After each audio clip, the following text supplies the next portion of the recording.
बुलेटिनच्या सुरुवातीला बातमी आहे पुण्यातून पालिका निवडणुकांचा प्रचार शिगेला पोहोचलेला आहे। पुण्यात भाजप आणि अजित पवारांच्या राष्ट्रवादीचा थेट सामना सुरू आहे। पुणे मनपा जिंकण्यासाठी भाजपकडून जोरदार प्रचार सुरू आहे। केंद्रीय मंत्री मुरलीधर मोहोळ यांच्यावर पुण्याची विशेष जबाबदारी देण्यात आली आहे। तर पुणे मनपा जिंकण्यासाठी भाजपची रणनीती काय याबाबत मोहोळ यांच्याशी खास चर्चा केली आहे आपल्या पुण्याचे प्रतिनिधी वैभव सोनवणे यांनी। केंद्रीय राज्यमंत्री मुरलीधर मोहोळ हे आज मेट्रोने प्रवास करतायत। सगळ्या पुण्यात प्रचार सुरू आहे महापालिकेच्या निवडणुकांचा। पुण्याच्या महापालिकेच्या निवडणुकीचे ते निवडणूक प्रभारी आहेत आणि या एका पदामुळे गेले बरेच 2 ते 3 दिवस त्यांच्यावरती आरोपांच्या फैरी झडतात।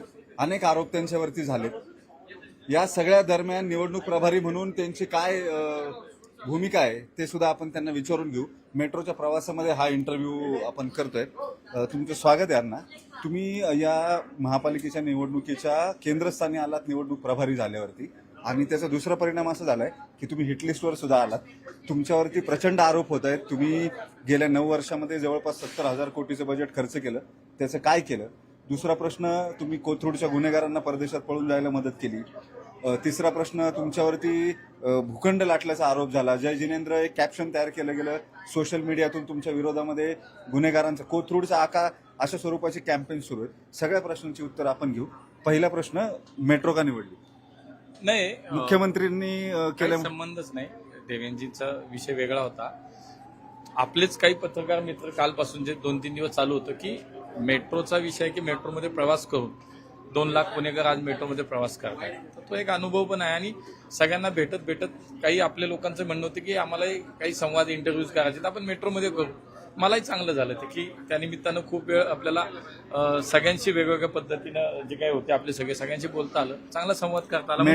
मेट्रोचा प्रश्न आणायचं उत्तर आलंच आहे तुमचं। मेट्रोवरून पहिला आरोप झाला, मेट्रोची मंजुरी ही मनमोहन सिंग पंतप्रधान असताना दिली गेली असं अजित पवार म्हणाले।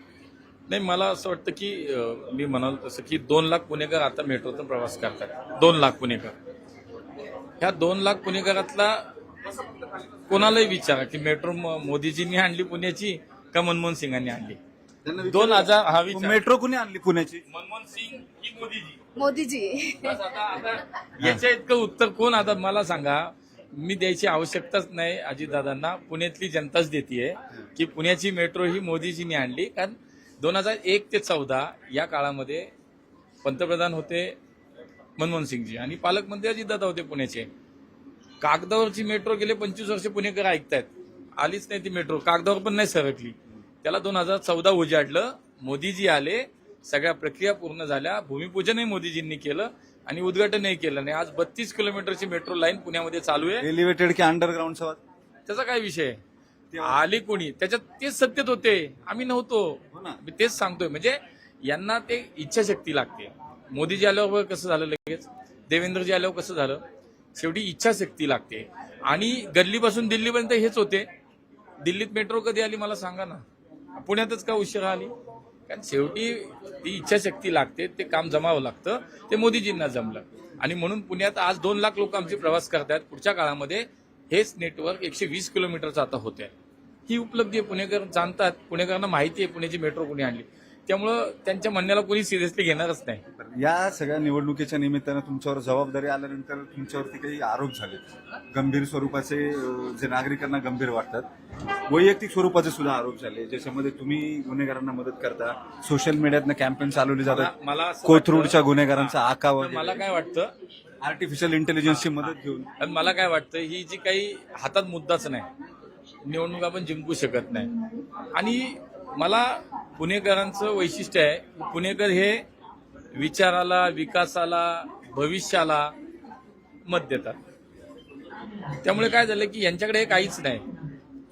पुण्याचं भविष्य मोदीजींच्या हातात सुरक्षित आहे। पुण्याचा विकास हा देवेंजींच्याच नेतृत्वात किंवा त्यांच्याच व्हिजनमध्ये होऊ शकतो। भारतीय जनता पार्टीच्या माध्यमातून पुणे भविष्यात प्रगत शहर बनू शकतं, हा विश्वास पुणेकरांमध्ये आहे आणि हे माहिती आहे सगळ्यांना। आणि म्हणून मग काहीतरी त्याला साईड ट्रॅक करायचं, त्याला काहीतरी मार्ग शोधायचा, काहीतरी चर्चा दुसरीकडे घेऊन जायच्या।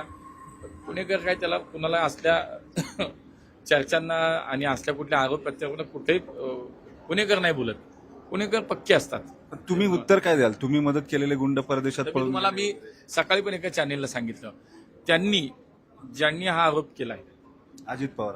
हा अजितदादांनी, त्यांनी एका व्यासपीठावरती माझी तयारी यायची, चला की त्यांनी हे सिद्ध करावं की कुठल्या गुन्हेगाराला मी विदेशात जायला मदत केली. त्यांनी सिद्ध केलं तर मी राजकारण सोडतो आज, आणि नाही केलं तर त्यांनी सोडायचं. तुम्ही आता माझी मुलाखत झाल्यावर त्यांची घ्यायला जा. जय जिनेंद्रचं कॅम्पेन चालवलं जातं जाणीवपूर्वक तुमच्या विरोधात. मी तेच सांगितलं ना की माझ्यावरती खूप प्रेम करतात ही सगळी. आता शुभेच्छा आहेत त्यांना. आता दुसरा विषय नाही, त्यामुळे वैयक्तिक कुठं ते टार्गेट केलं जाते तर करू द्या. माझी लोक माझ्या सोबत आहेत ना, मला काही फरक नाही पडत. काय झालं त्यावेळेस जे चालू होतं हे सगळं, काय झालं, काही फरक पडला नाही, कारण त्याच्यात काही तथ्यच नव्हतं. तथ्य असलेले विषय येतील की कधी ना कधी. पिंपरी चिंचवडला महेश लांडगे फार अग्रेसिव्हली रिटालिएट करतायत दादांना. ते सुद्धा वैयक्तिक गेलं जातं, त्यांच्या मुलांचे जमीन घोटाळ्याचे आरोप वगैरे. तुम्ही ते टाळलंय, जाणीवपूर्वक टाळलंय? नाही, मी सार्वजनिक जीवनात आज जवळजवळ 30 वर्ष काम करतोय. मी लोकप्रतिनिधी म्हणून जवळजवळ 20 वर्ष काम करतो. नगरसेवक झालो, खासदार झालोय, आज मंत्री झालोय. पण मी माझ्या कुठल्याच निवडणुकी, म्हणजे मी 4 महापालिकेच्या निवडणुका लढल्या, एक विधानसभेची लढली, एक लोकसभेची. मी माझ्या आयुष्यात 6 निवडणुका लढल्या. पण मी एकदाही कुठल्या समोरच्या उमेदवाराची वैयक्तिक टीका नाही केली. लोकसभेच्या निवडणुकीला तर तुम्ही स्वतः साक्षीदार आहात सगळे, किती खालच्या पातळीवर जाऊन व्यक्तिगत टीका करा. हेच होतं सगळं. काय फरक पडला, काय झालं? मला असं वाटतं की मी ज्या पुण्यात राहतो ते पुण्याचं एक सांस्कृतिक राजधानी पुण्याला म्हणतात. पुणे हे विद्येचं माहेरघर आहे, आणि इथं शेवटी विचाराला तुम्ही काय संस्कृती वाढलाय, तुमची वैचारिक तुमची काय बैठक आहे, याला खूप महत्व असतं. त्यामुळे निवडणुका आल्यानंतर निवडणुका आल्यावर काय येतं का, तर मुद्देच नाही आहेत. आमच्याकडे मुद्दे आहेत. आम्ही केलेलं काम सांगतोय आणि जे करणार आहे ते समोर ठेवलंय. तुम्ही या निवडणुकीच्या सुरुवातीच्या टप्प्यामध्ये तिकीट वाटपाचा किंवा उमेदवारांच्या यादीचा जो विषय होता, त्यात जवळपास 40 विद्यमान नगरसेवकांना तुम्ही तिकिटाच्या यादीतून कापलं, म्हणजे त्यांची तिकीटं कापली तुम्ही. त्याच्यावरून सुद्धा बरीच टीका झाली. पक्षांतर्गत कार्यकर्त्यांमध्ये नाराजी होती. अनेक कार्यकर्ते खासगीत बोलताना सुद्धा हे सांगतात. माझा प्रश्न दुसरा आहे, ही तिकीटं कापतानाचं मेरिट नेमकं काय होतं? हे तुमचे 40 नगरसेवक ज्यांची तिकीटं कापली ते अकार्यक्षम होते? हे बघा, तुम्हाला सांगतो, आमच्याकडे एक सिस्टीम आहे. भारतीय जनता पार्टी ही 12 महिने काम करणारी पार्टी आहे. आम्ही निवडणुका आल्या की काम नाही करत. त्यामुळे आमच्याकडे लोकप्रतिनिधी असेल, पक्षाचा पदाधिकारी असेल, त्याच्या कामाचं विश्लेषण केलं जातं, त्याच्या कामाचं मूल्यमापन केलं जातं. आणि स्वतः मुख्यमंत्री असतील, आमची राज्याची कोर कमिटी असेल, किंबहुना आमची शहराची कोर कमिटी असेल, या सगळ्या स्तरावरती त्याची एक स्टेज आहे. या सगळ्या स्तरावरती चर्चा होतात. सर्वेचे जे रिपोर्ट्स येतात, ग्राउंड लेवलला सर्वे केले जातात. स्वतः माननीय मुख्यमंत्री एका जागेचे सर्वे करतात आणि त्याचे रिपोर्ट पाहून मेरिटवरती आमच्याकडे उमेदवारी दिली जाते. ठीक आहे, काही वेळेला काही 100% होत नाही, काही वेळेला काही ठिकाणी योग्य कार्यकर्त्याला संधी नाही पण मिळत. पण ते काही राजकीय अनेक कारणं असू शकतात कुठल्या. हे अकार्यक्षम होते का? 40 जण मोठा क्वांटम आहे, 100 पैकी 40, जवळपास 40. मला पूर्ण करून द्या. अकार्यक्षम नाही म्हणणार. मी तुम्हाला सांगतो की मेरिट हा मुद्दा म्हणजे अकार्यक्षमता दुसऱ्याची सिद्ध करणं नाही होत. पार्टीज एवढी मोठी, आमच्याकडे 2200 अर्ज आले, 165 तिकीट आहेत आमच्याकडे. नगरसेवक 165 आणि उमेदवारी अर्ज आले 2200, म्हणजे इच्छुकांचे अर्ज आले. ती शेवटी एका वॉर्डात एकालाच संधी मिळते. आणि त्यामुळे ही पार्टी वेगळी आहे, विचारांनी चालणारी पार्टी आहे. तुम्हाला एकाच ठिकाणी कुठेतरी एकाही ठिकाणी बंडखोरी नाही. तुम्ही मला एक बंडखोरी दाखवा की आमच्या एका नगरसेवकांनी पार्टीत राहून बंडखोरी. पार्टी सोडून गेले ते जाऊ दे, ते आमचे नव्हतेच. मग पक्षात राहून कुणी बंडखोरी केली असं एक उदाहरण मला द्या माझ्या पुण्यात. आमच्या तुम्ही पार्टी सोडून गेलेल्याचं नाव घेतलं म्हणून मी अमोल बालवडकरचं नाव घेतो. त्याने तुमच्याकडे गेलेत, आमच्याकडे ढोरे गेलेत, आमच्याकडे अजून 4 जण गेले. त्यामुळे एका नावावरती काय विषय आहे? अमोल बालवडकर फार आक्रमक आहे तुमच्या बाबतीमध्ये. चंद्रकांत दादांच्या बाबतीत विधानसभेला तुम्ही जे शब्द दिले होते, मुख्यमंत्र्यांनी जे शब्द दिले होते ते पाळले नाहीत वगैरे. शेवटी जो पेढा चारला होता सगळं गोड झालं म्हणून. 30 वर्ष काम करणारे कार्यकर्ते आहेत, त्यांच्या आधी यांना संधी दिली बाहेरून येऊन. ते कार्यकर्ते आजही पार्टीत आहेत. त्यामुळे आमच्याकडे मी म्हणालो तसं पक्षनिष्ठा, तत्व, विचार याच्यावरती पार्टी चालते. त्यामुळे कुणाला टार्गेट करण्याचा काहीच संबंध येत नाही. 40 लोकांना संधी. त्याच वॉर्डमध्ये आमच्याकडे प्रल्हाद सायकर, त्यांची मिसेस नगरसेविका आहे. आज 25 वर्ष दोघं नवरा बायको तिथं पार्टीचं काम करतात. त्यांनाही तिकीट नाही दिलं, ते दुसऱ्या दिवसापासून प्रचारात आहेत. असं नाही चालत.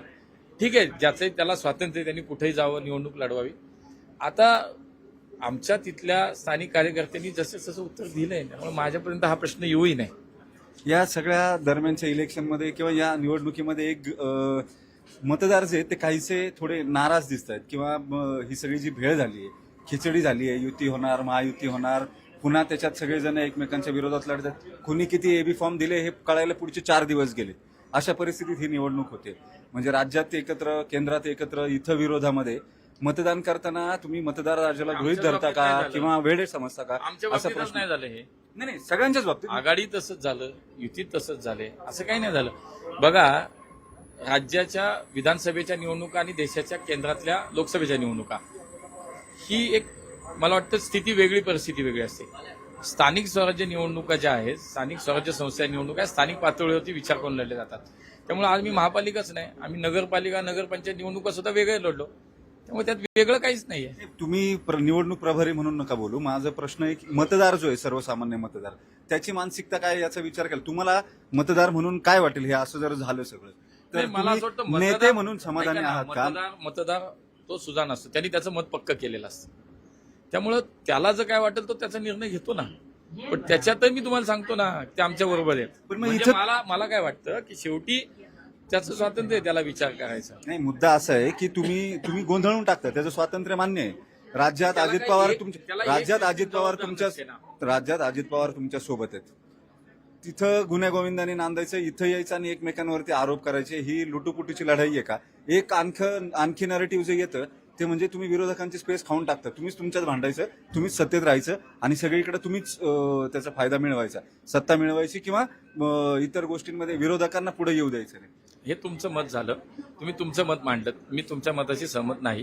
कारण मी तुम्हाला सांगतो की मी पुन्हा तेच सांगेन की स्थानिक स्वराज्य संस्थेच्या निवडणुका ह्या ज्या त्या पक्षांनी स्वतंत्र लढायचा हा निर्णय झालेला आहे.